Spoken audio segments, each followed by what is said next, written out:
ಎಲ್ಲರಿಗೂ ನಮಸ್ತೆ. ಇವತ್ತು ನಾನು ಮಾಡ್ತಾಯಿದ್ದೀನಿ ಮ್ಯಾಂಗೋ ಐಸ್ ಕ್ರೀಮ್. ಅಂಗಡಿಲಿ ಸಿಗುತ್ತಲ್ಲ ಅದೇ ಥರ ಮನೇಲಿ ಸುಲಭವಾಗಿ ಮಾಡ್ಬೋದು.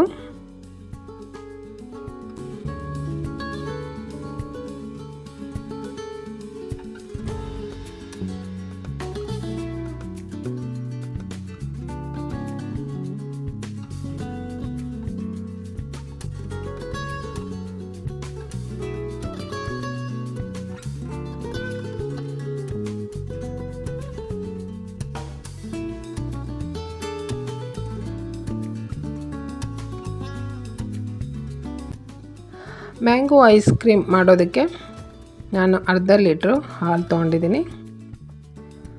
ಗಟ್ಟಿ ಹಾಲು ತೊಗೋಬೇಕು ಐಸ್ ಕ್ರೀಮ್ ಮಾಡೋದಕ್ಕೆ. ಈಗ ಒಂದು ಸ್ವಲ್ಪ ಹಾಲನ್ನು ನಾನು ಬಟ್ಲಲ್ಲಿ ತೆಗೆದಿಟ್ಕೊತಾ ಇದ್ದೀನಿ. ಬಿಸಿ ಮಾಡೋದಕ್ಕೆ ಮುಂಚೆ ಹಾಲನ್ನು ಸ್ವಲ್ಪ ತೆಗೆದಿಟ್ಕೊಂಡು ಆಮೇಲೆ ಸ್ಟವ್ ಹಚ್ಚಿ ಹಾಲು ಕುದಿಯೋದಕ್ಕೆ ಬಿಟ್ಟಿದ್ದೀನಿ. ಈಗ ತೆಗೆದಿಟ್ಕೊಂಡ್ರೆ ಹಾಲಿಗೆ 1 ಸ್ಪೂನು ಕಾರ್ನ್ಫ್ಲೋರ್ ಹಾಕಿ ಗಂಟೆ ಇಲ್ಲದಂಗೆ ಸರಿಯಾಗಿ ಕಲಿಸ್ಕೋಬೇಕು. ಈಗ ನೋಡಿ ಹಾಲು ಚೆನ್ನಾಗಿ ಕುದೀತಾ ಇದೆ. ಗಟ್ಟಿ ಹಾಲೇ ತಗೋಬೇಕು ಐಸ್ ಕ್ರೀಮ್ ಮಾಡೋದಕ್ಕೆ. ಹಾಲು ನೀರಿದ್ರೆ ಸ್ಮೂತಾಗಿ ಕ್ರೀಮಿಯಾಗಿ ಐಸ್ ಕ್ರೀಮ್ ಬರಲ್ಲ. ಈಗ ಹಾಲು ಕುದೀತಾ ಇರುವಾಗ 1 ಬಟ್ಲು ಸಕ್ಕರೆನ ಹಾಕಿ ನಾನು ಸರಿಯಾಗಿ ಮಿಕ್ಸ್ ಮಾಡ್ತಾಯಿದ್ದೀನಿ. ಸಕ್ಕರೆ ಎಲ್ಲ ಕರಗಿ ಚೆನ್ನಾಗಿ ಕುದಿ ಬರಲಿ ಹಾಲು.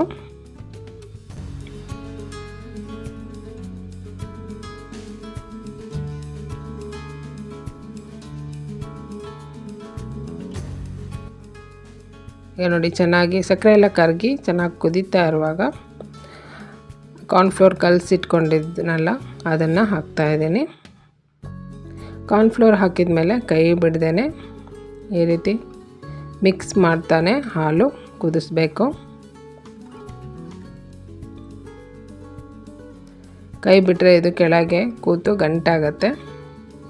ಅದಕ್ಕೆ ಕೈ ಬಿಡದೆ ಹೀಗೆ ಮಿಕ್ಸ್ ಮಾಡ್ತಾನೆ. ಹಾಲು ಚೆನ್ನಾಗಿ ಕುದಿ ಬರಬೇಕು.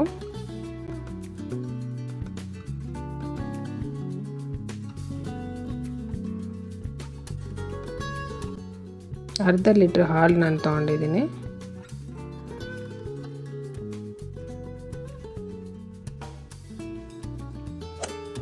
ಈಗ ನೋಡಿ ಚೆನ್ನಾಗಿ ಕುದ್ದು ಹಾಲು ಗಟ್ಟಿಯಾಗಿದೆ.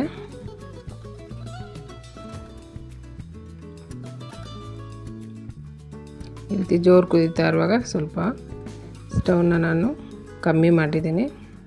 ಕಮ್ಮಿ ಮಾಡಿ ಮತ್ತೆ ಸ್ವಲ್ಪ ಹೊತ್ತು ಕುದಿಸ್ತೀನಿ. ನೋಡಿ ಈಗ ಗಟ್ಟಿಯಾಗಿದೆ ಹಾಲು. ಇಷ್ಟಾದರೆ ಸಾಕು. ಸ್ಟವ್ನ ಆಫ್ ಮಾಡಿ ಈ ಹಾಲು ಪೂರ್ತಿಯಾಗಿ ತಣ್ಣಗಾಗೋದಕ್ಕೆ ಬಿಡಬೇಕು. ಈಗ ನಾನು ಮಿಕ್ಸಿ ಜಾರಿಗೆ ಮೀಡಿಯಮ್ ಸೈಜ್ದು 2 ಮಾವಿನ ಹಣ್ಣು, 2 ಅಥವಾ 3 ಕೂಡ ಹಾಕ್ಬೋದು. ಮಾವಿನ ಹಣ್ಣನ್ನು ನೈಸಾಗಿ ಮಿಕ್ಸಿ ಮಾಡ್ಕೊತಾ ಇದ್ದೀನಿ. ನೋಡಿ ಈಗ ಮಾವಿನ ಹಣ್ಣಿನ ಪ್ಯೂರಿ ರೆಡಿ ಇದೆ.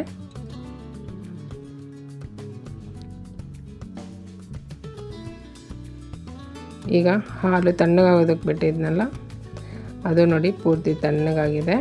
ತಣ್ಣಗಾದ್ಮೇಲೆ ಈ ರೀತಿ ಆಗಿದೆ.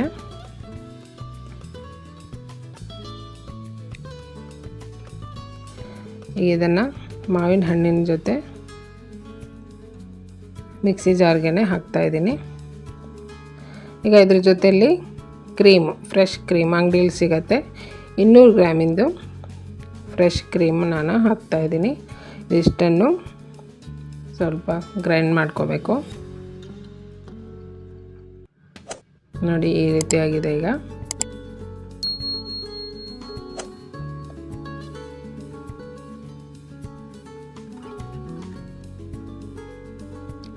ಇದನ್ನು ನಾನು ಗಾಜಿನ ಬೌಲಿಗೆ ನಾನು ಹಾಕ್ತಾಯಿದ್ದೀನಿ.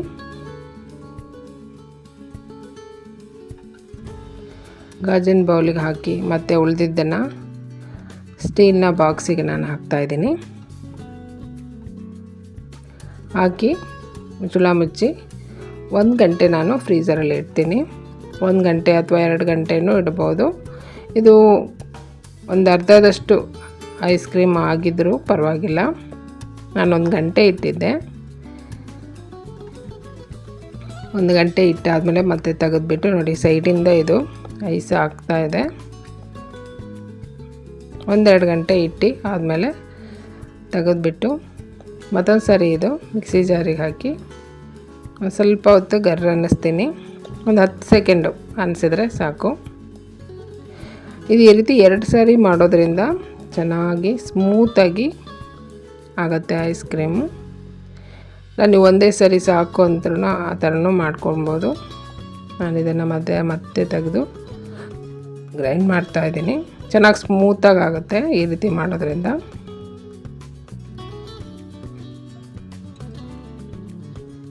ಅಷ್ಟೂ ಮಿಕ್ಸಿ ಜಾರ್ಗೆ ಹಾಕಿ ಒಂದು 10 ಸೆಕೆಂಡು ಗರ್ರ ಅನಿಸಿದ್ರೆ ಸಾಕು.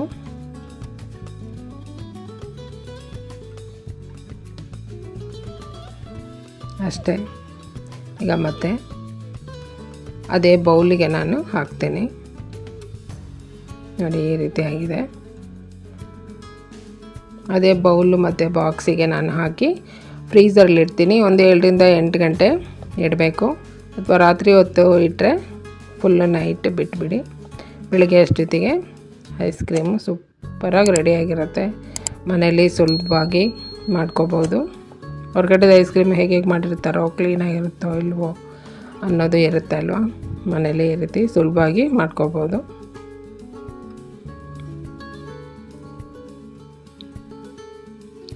ನೋಡಿ ನಾನು ರಾತ್ರಿ ಮಾಡಿ ಫುಲ್ ನೈಟ್ ಫ್ರೀಝರಲ್ಲಿ ಇಟ್ಟಿದ್ದೆ. ಬೆಳಗ್ಗೆಗೆ ಐಸ್ ಕ್ರೀಮು ರೆಡಿ ಇದೆ. ತುಂಬಾ ಚೆನ್ನಾಗಾಗುತ್ತೆ. ನೋಡಿ ಇದು ಕಟ್ ಮಾಡುವಾಗಲೇ ಗೊತ್ತಾಗುತ್ತೆ ಐಸ್ ಕ್ರೀಮ್ ಎಷ್ಟು ಸ್ಮೂತಾಗಿ ಆಗಿದೆ ಅಂತ. ನೋಡಿ ಚೆನ್ನಾಗಾಗುತ್ತೆ. ನಾನೀಗ ತೋರಿಸಿರೋ ಅಳತೆಯಲ್ಲಿ ಮಾಡಿ ನೋಡಿ. ಅರ್ಧ ಲೀಟ್ರ್ ಹಾಲಲ್ಲಿ ಇಷ್ಟು ಐಸ್ ಕ್ರೀಮ್ ಆಗುತ್ತೆ. ಗಾಜಿನ ಬೌಲು ಮತ್ತು ಸ್ಟೀಲ್ ಬಾಕ್ಸಲ್ಲಿ ಹಾಕಿದ್ನಲ್ಲ ಅಷ್ಟು ಐಸ್ ಕ್ರೀಮ್ ಆಗುತ್ತೆ ಅರ್ಧ ಲೀಟ್ರ್ ಹಾಲಲ್ಲಿ.